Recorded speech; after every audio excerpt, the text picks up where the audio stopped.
Fashion has long been a playground for utopian ideals, visions of the future, sustainability, and reinvention. But how does this utopian principle work within the luxury fashion industry? This documentary will unpack this question through French designer Marine Serre. A hybrid utopian/dystopian radical, and she emerged as fashion's next big player in 2017, winning the LVMH prize and questioning luxury fashion production. She was awarded €300,000 to propel the nascent brand, which she accepted with a bold promise, sustainability and innovation at its core. The young designer is known to create sportswear and future-wear garments. Her eponymous design piece is the crescent moon top, all of which flooded the internet in the late 2010s. The designer is very much conflated with themes of the apocalyptic, utopian, dystopian, metamorphosis, transformative, and innovative. The judges' panels spotlighted her innovative design as the reason for her victory. The buzzwords dystopia and utopia come up again and again within her publicity, prompting the question, is innovation linked to sustainability, or is it a simulation of a utopian vision of fashion? In Mila Bersikova's paper entitled Fashion in Utopia, Utopia in Fashion, she unpacks how utopia places sustainability as a modern pursuit, importance allotted on the one dress ideal, a single garment whose materiality transcends seasons, equipped with long-term durability.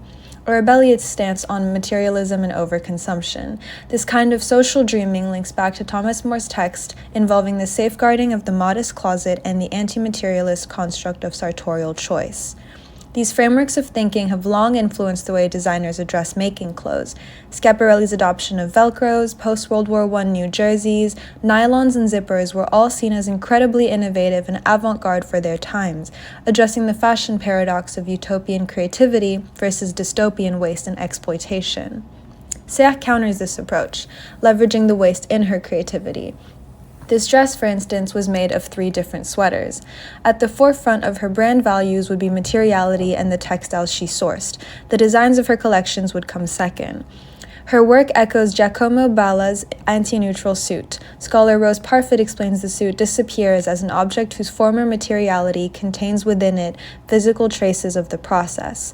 Similarly, Serre deliberately makes the inner construction of her pieces evident outwardly. She produces 4 different product lines. Specifically, the red and gold lines focus on redevelopment and upcycling.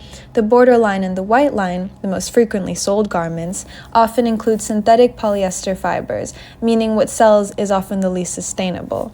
Her website lists materials, manufacturing processes, and traceability, yet detailed sustainability reports remain absent. In some of her first collections, Marine showcases monogrammed masks and bodysuits, as if to protect models from toxic elements, painting them in an apocalyptic world where only the remnants of mass destruction are available for human use, inferring couture is made from society's detritus. Serre is deciphering a sartorial code she believes this dystopia will require, exercising the political agency of dress. To some degree, Marine is leveraging this one-dimensional solution to defashioning, combining simple constructions with utilitarian materials. In this construction of a vision for new societies, she claims utopia and dystopia are connected. She, however, quantifies her designs as quite realistic, even positive, in trying to find solutions to survive in this world. Her equivalent to the one dress ideal is the crescent moon top. First seen during her prize-winning collection and making up a core collection revisited every season, the moon tops are branded as commercialized second skins. Back to Bersikova's reading, she explains in a dystopian scenario, fashion becomes a dominant force in society, leading to semiotization of people and the reduction of their status to that of signs. In this context, Serre created a nod to the standardized uniform, almost as if referencing dystopian fiction. Although the recurring motif of the moon does invoke a sense of status, she recontextualizes the early 1900s radical approach to creating outfits who promote health and well-being. The notoriety of the staple stems from its lightweight, warm, and comfortable design. She markets the tops within a consumerist dystopia, where branding and aesthetics seem to overpower human essence. The strong visual signifier of the hyper-recognizable logo could distinguish a world where clothing no longer just expresses personal taste, but categorically defines individuals, reducing them to signs of their political and social values. and the wearers engage in a social conformity and assimilate themselves with this clan of fellow eco-warriors. The tops are composed of some recycled materials, 88% recycled polyamide or nylon with a GRS certification. The remaining 12% is elastane, a non-biodegradable synthetic material derived from petrochemicals. Further, the article description mentions the item does release plastic microfibers into the environment when washing. And as for where her clothes are made, the sorting happens in her Paris headquarters, and the weaving, dyeing, and tanning are all located back in Italy or Portugal. The main development company listed for Serre's brand is the Portuguese atelier Die Closet. Claiming to be environmentally conscious, it doesn't have any concrete reports to back up their claims. Panaprium, a platform which focuses on ethical and sustainable living, explains that Marine incorporates semi-synthetic fibers or regenerated cellulosic fabrics into her collections, including Tencel, an eco-friendly fiber made with wood pulp from certified sustainable forests. She, however, has no code of conduct for human rights in the supply chain, and in terms of animal rights, she refrains from using exotic animal skins, but does use upcycled leather, wool, and silk for many of the garments.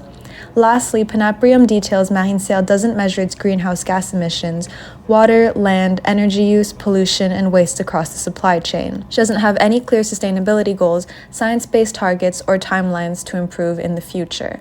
Good on You rates her company as it's a start, echoing the same improvements to be made.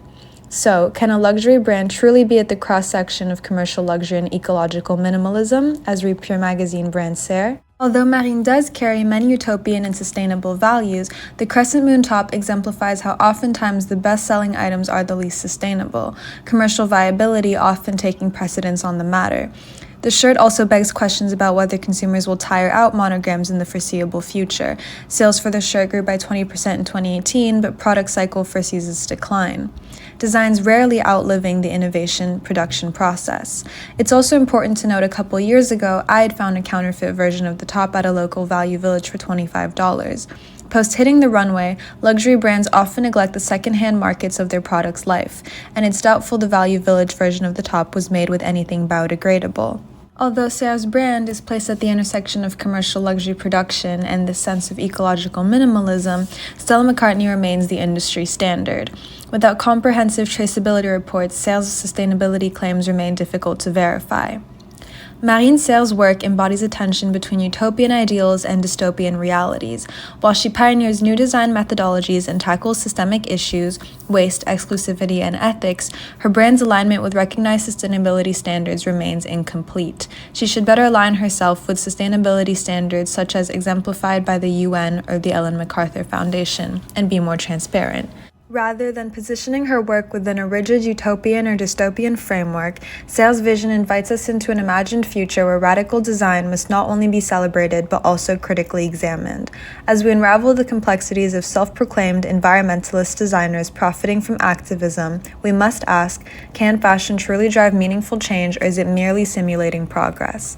In the words of Bersikova, if utopia is to be a radically improved place, then fashion, at its most revolutionary, must be more than a vision, it must be a tangible, ethical transformation.